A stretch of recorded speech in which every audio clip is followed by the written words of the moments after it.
gạt sao một mây nắng tuôn theo dòng su ri ri mấy nắng giao cùng rì đa luôn khâu hay cá chu bầm cung dân mấy con rì cá ném nay hạt na lung ta in gu răn răn nắng bông khâu gần thầy kinh bom xin kinh bên thấy băng mây nâng lên thầy gàn mây thoát mây nâng lên quê bình rau mây mơ nâng lên cắn cứ thầy rồi na đinh lâu băng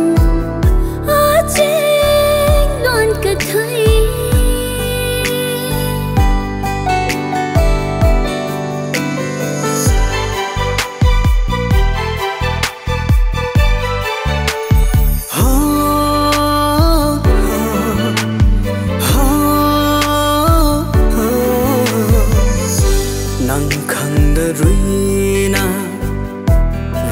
bằng thình băng cung na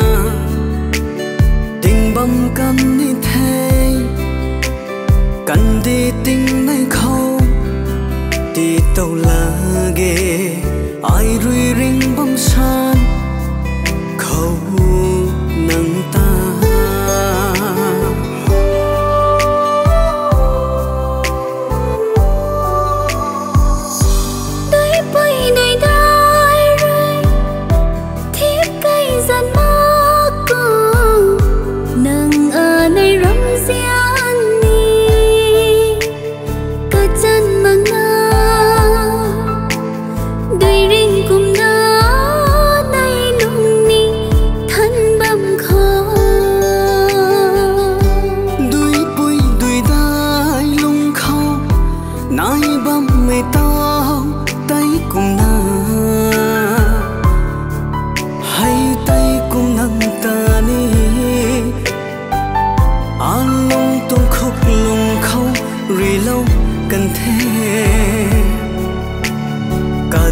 lạc mây băm khâu nâng ta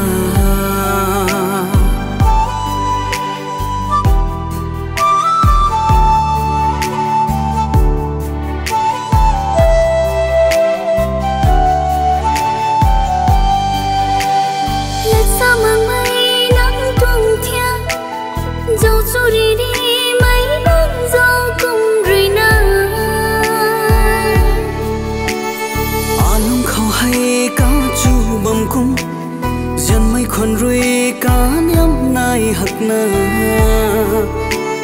lung ta pin gu răn răn nắng bông khâu